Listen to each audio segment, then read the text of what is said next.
हम गायक चंदन चंचल जेकर और सब नाम देहल है चटना। आप सबके प्यार आशीर्वाद से आज हमार एंगेजमेंट भइल, सगाई होता। पावर स्टार चंदन चंचल का हुआ सगाई। दोस्तों वीडियो की पूरी जानकारी देखिए। इसी बीच बात करें तो इनका सगाई किया गया था सोनी कुमारी से, जो कि ये इनके बहुत ही बड़ा घर के रहने वाली है दोस्तों। और इसी बीच बात करें तो देवरा ढोड़ी चटना से इनका गाना फेमस हुआ था चंदन चंचल का, करीब 12 मिलियन गया दोस्तों। और इसी बीच बात करें तो इनका एक आज इंटरव्यू रहा था, जो कि सच तक न्यूज़ का है, जो कि बहुत सारे रिपोर्टर्स के साथ इनका न्यूज़ था, जो कि मेरे पास छोटा सा वीडियो क्लिप आया दोस्तों।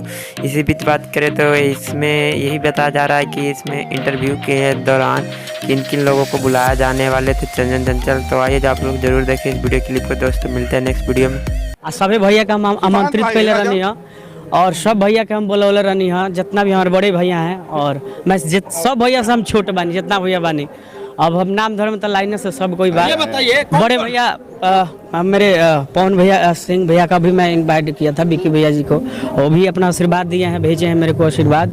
साथ ही साथ बड़े भैया खेसारी लाल यादव भैया भी हमको आशीर्वाद प्यार दिए हैं। और साथ ही साथ पूरे तमाम भोजपुरी इंडस्ट्रीज हमको प्यार आशीर्वाद दिए हैं। जितना भी मीठापुर में कलाकार हैं मेरे पटना में, वो मेरा एक घर है। और मैंने सोचा कि पहला अपना जो जीवन का पहला खुशी है मैं अपने अपनों के बीच शेयर करूं। और